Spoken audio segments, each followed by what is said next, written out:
This is Democracy Now!, democracynow.org, the War and Peace Report. I'm Nermeen Sheikh in New York. And I'm Amy Goodman in Salt Lake City, here for the 50th anniversary of the National Federation of Community Broadcasters. Hundreds of heads of community radio stations have gathered to talk about the importance of independent media.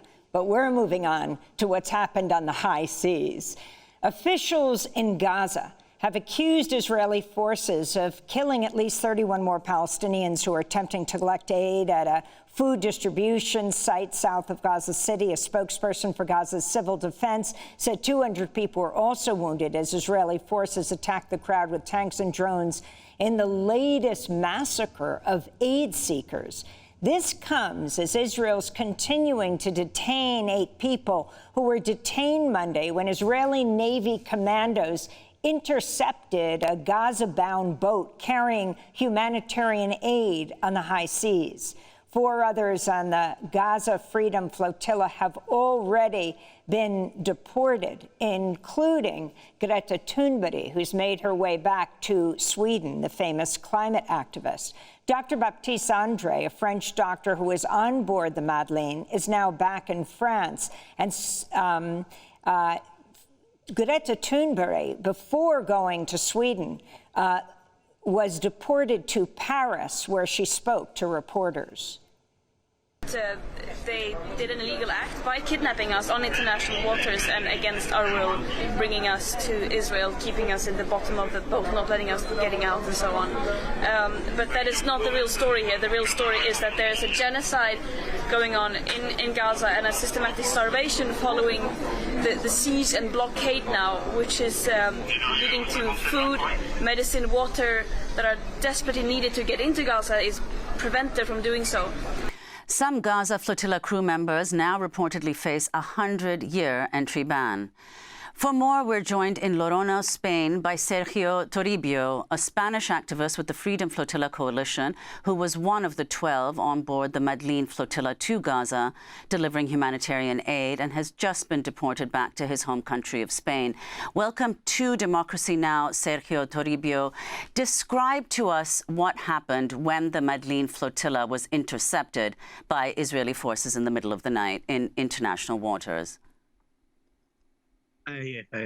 Yes, what I can say, we have this this night watch between 12 and 4, and then around 1 in the morning, we have the visit of two fast boats that they didn't give any radio instruction or they say anything, to us. They just crossed by us, like trying to intercept us, but nothing else. They left. We raised the alarm, because we've been training for that, no? We were training in the last days. Only we have some case of attack, no? The thing is, they left. They didn't say anything on the radio, and by 10-15 minutes, we have a visit of a drone, a close range drone. This drone was trying to come very close to the ship, and he get hit one of the wires of the mast, and he left on the water. So, like 2 minutes later, we got another 2 big drones, one with a very powerful light, and the other was throwing over us, over the whole ship, over the cabin, over us, like a paste, white paste. We didn't even know what is still yet. So we get close inside the cabin, the cabinet with our life racks, ready to get assaulted, because we trained, as I said. And in like half an hour after this throwing this seed, this paste of kind of fine that when you touch it or get in contact with it, it gets black and very slippery, for example, in the floors of the deck. So at the end of this attack, the 2 fast boats approaches us by starboard and port side, and then they give us a message in English through the speakers, like they were about to embark us, they were not to harm us, they were trying to keep a bit lower the nerves, no? Raising hands, be quiet. So at the end, they boarded us like 12 well-armed with M4, shotguns, guns, knives, covered up to the eyes, more than 12 soldiers. They get us like closed in the cabin. We've been like master station, and they move it one per one. They move it on the bow of the ship. They asked us, they registered us, and when they gather the 12, the medic of this command, they come to us to ask for some medical condition, or if for someone was injured. They offered some water, they offered some food, and they keep us in the deck of the boat for around 15 hours until like 12 in the morning, something like that, between 12 and 2, because I didn't have a clock. It was when the sun started to really get burned to us.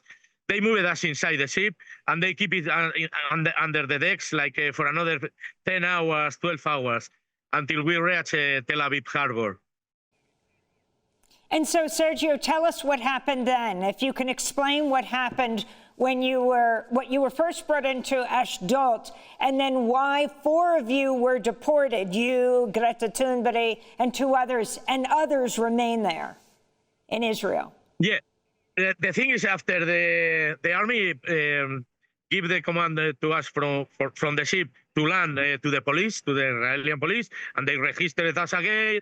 They passed us the dogs. I guess that is normal procedures, and they put us in tables with another agents trying to get us to sign this. That we tried to enter in a military zone, but we've been at more than 100 miles in international waters. That cannot be possible that it was a military zone, as they said. So I guess they kidnapped us, you know. They forced us out. When our destiny it was and clear. Can you say why Sergio, can you say why you went on this ship, why you were part of the Freedom Flotilla coalition named for Gazan fisherwoman, the first Gazan fisherwoman? Yeah. I get this because I am an activist, and I thought that Palestinian people deserve that we put in the whole world, no? What is happening there, that is a genocide. So for me, it's like I have the chance to join the flotilla, and I decide to help them in the way I can, no matter how. And Sergio, you've said that you would do this all over again. If you could talk about that. Yes. I'm trying to get in this march from Egypt, from El Cairo. But the thing is a very short time. I have a window very short. So I don't think it's going to be possible this time. But of course, I'm an activist, and I'm, you know, for the last 11 years, I've been in marine protection. I've been rescuing people in the Mediterranean for 2 years and a half. And now I have this chance to join the flotilla and to join any kind of pro-Gaza movement, you know, for help Palestinian and for help, for fight against this genocide, you know. And Sergio, can you tell us, since you've returned to Spain, what kind of reception have you received? The first for me was the diplomatic on Gaza's migration center in the airport on Tel Aviv.